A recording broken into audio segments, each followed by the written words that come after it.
चाणक्य नीति वह जीवन दर्शन है जो मनुष्य को यह सिखाता है कि किन गुणों और कर्मों से सफलता, समृद्धि और सम्मान मिलता है और किन दोषों से पतन, दुख और अपयश। यह नीति धर्म, नीति और व्यवहार का ऐसा संग्रह है जो साधारण व्यक्ति को भी विशेष बना देता है। यह केवल राजनीति या राज्य व्यवस्था की बात नहीं कर रही, बल्कि जीवन जीने की कला है। चाणक्य नीति वह ज्योति है जो अज्ञान के अंधकार में भी मनुष्य को सही दिशा दिखाती है। चाणक्य नीति सफलता और असफलता का सटीक गणित।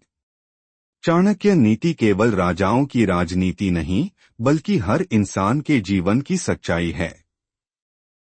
सर्वशक्तिमान तीनों लोकों के स्वामी श्री विष्णु भगवान को शीश नवाकर मैं अनेक शास्त्रों से निकाले गए राजनीति सार के तत्व को जन कल्याण हेतु समाज के सम्मुख रखता हूँ। इस राजनीति शास्त्र का विधिपूर्वक अध्ययन करके यह जाना जा सकता है कि कौन सा कार्य करना चाहिए और कौन सा कार्य नहीं करना चाहिए। यह जानकर वह एक प्रकार से धर्मोपदेश प्राप्त करता है कि किस कार्य के करने से अच्छा परिणाम निकलेगा और किससे बुरा। उसे अच्छे बुरे का ज्ञान हो जाता है। लोगों की हित कामना से मैं यहाँ उस शास्त्र को कहूँगा जिसके जान लेने से मनुष्य सब कुछ जान लेने वाला सा हो जाता है। मूर्ख छात्रों को पढ़ाने तथा दुष्ट स्त्री के पालन पोषण से और दुखियों के साथ संबंध रखने से बुद्धिमान व्यक्ति भी दुखी होता है।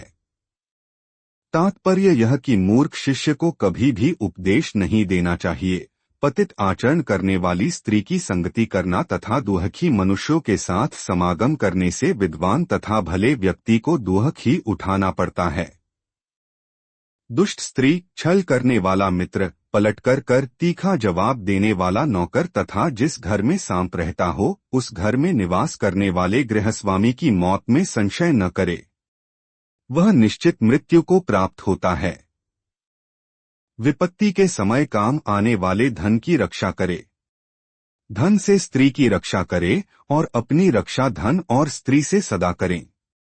आपत्ति से बचने के लिए धन की रक्षा करे क्योंकि पता नहीं कब आपदा आ जाए। लक्ष्मी तो चंचल है, संचय किया गया धन कभी भी नष्ट हो सकता है।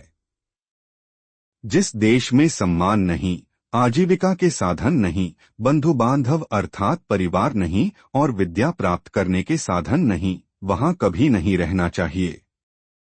जहां धनी, वैदिक, ब्राह्मण, राजा, नदी और वैद्य ये पांच न हो, वहां एक दिन भी नहीं रहना चाहिए। भावार्थ यह कि जिस जगह पर इन पांचों का अभाव हो, वहां मनुष्य को एक दिन भी नहीं ठहरना चाहिए।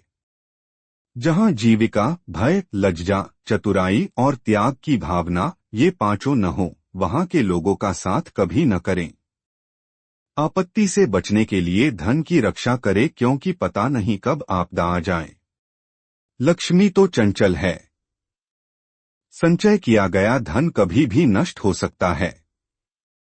जिस देश में सम्मान नहीं, आजीविका के साधन नहीं, बंधु बांधव अर्थात परिवार नहीं और विद्या प्राप्त करने के साधन नहीं, वहां कभी नहीं रहना चाहिए। जहां धनी, वैदिक, ब्राह्मण, राजा, नदी और वैद्य ये पांच न हो, वहां एक दिन भी नहीं रहना चाहिए। भावार्थ यह कि जिस जगह पर इन पांचों का अभाव हो, वहां मनुष्य को एक दिन भी नहीं ठहरना चाहिए। जहां जीविका, भय, लज्जा, चतुराई और त्याग की भावना ये पांचों न हो, वहां के लोगों का साथ कभी न करें।